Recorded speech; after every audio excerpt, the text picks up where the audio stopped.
Again, when it comes to trade-ins, I recommend do your research online. Don't be emotionally attached to your car.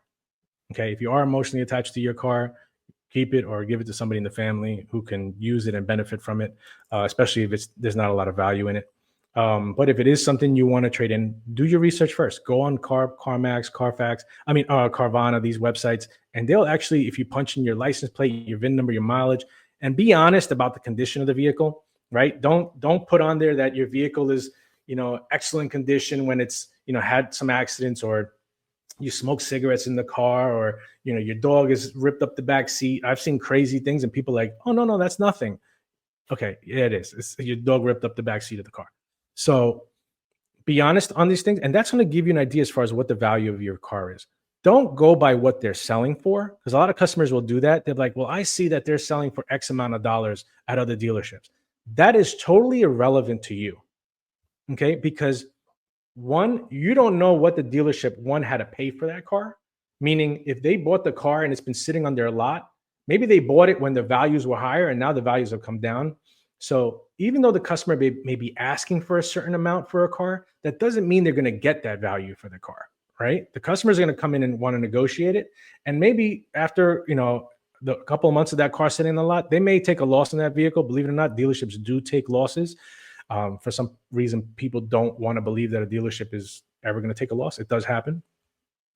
But don't go by what the cars are listed for online. That is not the value of your vehicle. Now, if you want to go and sell the car to somebody and, have people come into your house and test driving the car and waiting for people to come bring a check for the car, then you can try to list it for that price online.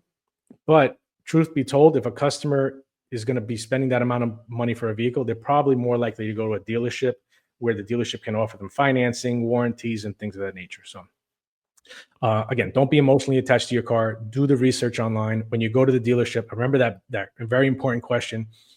Once you do mention that you have a trade, and the dealership does give you a number, so important to ask the question, hey, quick question. If I don't buy a car here, will you still give me that number for my car? Like, will you write me a check for that car? If the dealership says no, say, okay, how much will you write me a check for if I give you that car right now and I don't buy another car from you today? That's the real number for your car. What's the cars that depreciate the fastest, and what's the cars that hold their value the most?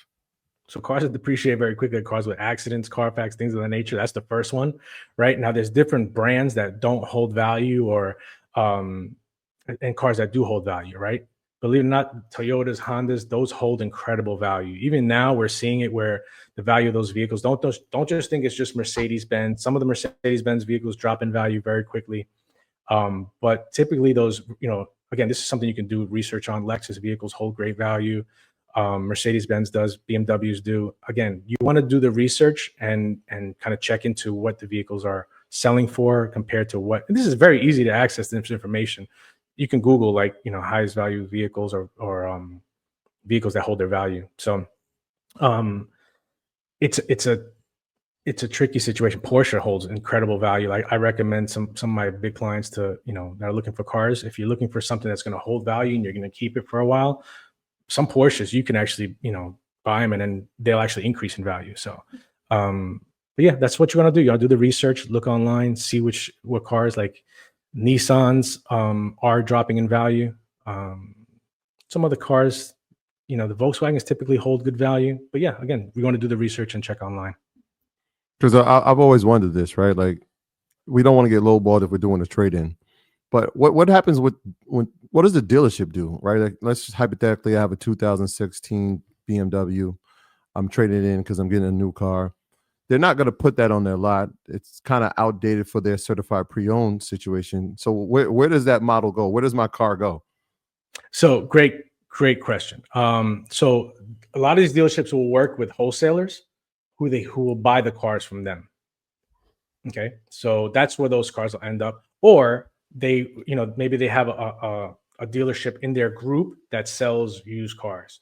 Believe it or not, sometimes a dealership, and I always recommend this to dealerships, if you have a nice car, even if it's, a car that's not in my lineup, right?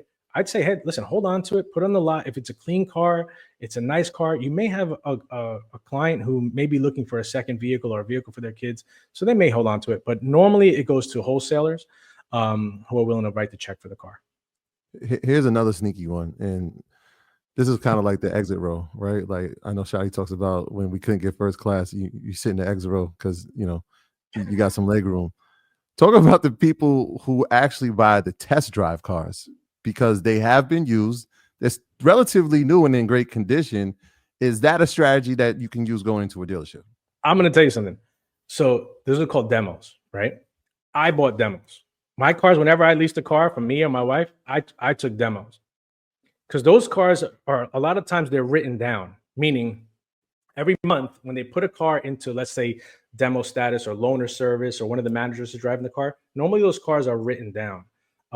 So there's a cost factor to having that done, and you own the car for a little bit less. So you can take advantage of some savings. If you're not particular as far as like, hey, I want this car with this feature and this color and this interior, if you're open to it and you want a deal, once you've negotiated, say, hey, listen, let me ask you a question. Do you have any demos that can help me save some money? Dealerships want to move those cars, right? So that's definitely a great way to save money. The cars you still have, now mind you, going back to what I said as far as data first use, this is great for leasing. If you're buying it, remember the data first use is when that car went into service. So when that car started being used, and let's say the dealership registered it as a loaner vehicle, that data first use, so that the clock on that warranty may have already started. So you want to ask this question, hey, how much time do I have left on that car? Because if that car has been in service for over a year, you may be losing out on a year of warranty on the vehicle. And again, monetarily, it still may make sense to take it, especially if you're leasing the vehicle. But that's a great option. I recommend that all the time. Again, a lot of my cars, if I could save some money, listen, I've driven all kinds of cars in my life. So at this point, I want something that's reliable, safe for me and my family, and drives nice. I don't want to have to worry about it. So if I can save some money and get the exit row instead of first class, then I guess I'll be in the exit row.